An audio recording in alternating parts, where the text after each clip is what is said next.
going to be fascinating from a number of perspectives to see a Korean president in Beijing speaking to the Chinese leadership in fluent Chinese. In addition to her excellent English, she also speaks very good Chinese, and I'll be interested to see how the Chinese react to that.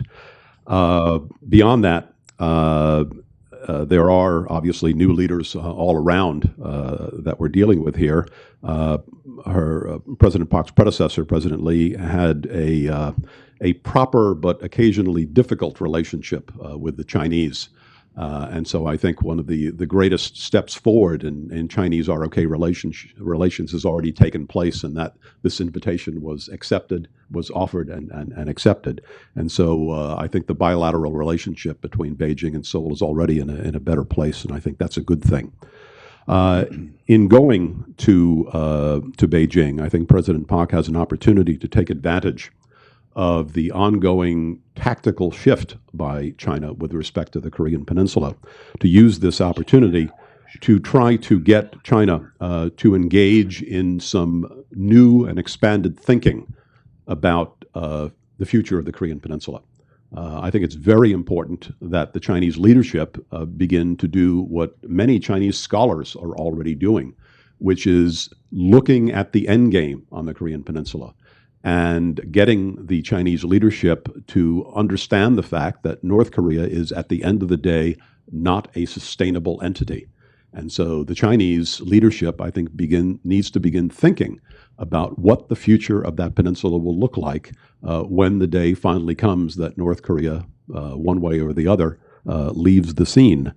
The president of the ROK, I think, needs to make the case, and I think she can make the case in Beijing, that North Korea is increasingly a strategic liability for China.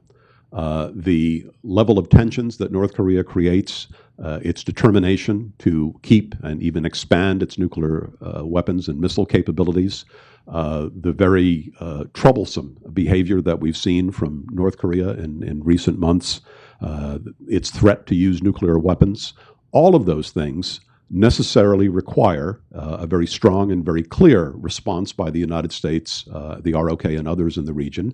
And part of that response is a military response, which is certainly not in China's interests. And so a fundamental point that I think needs to be made by the president is a point that I believe that our president has made to the Chinese, and that is that the North Koreans are not your friends. They may be on paper an ally of yours, but they are not doing you, our Chinese friends, and your security environment any good.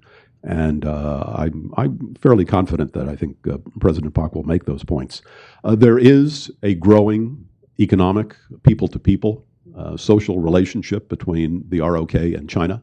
If you look at the trade numbers, if you look at the mutual exchange of visitors and delegations, there's a tremendously lively relationship right now between the PRC and the ROK, and that's a good thing.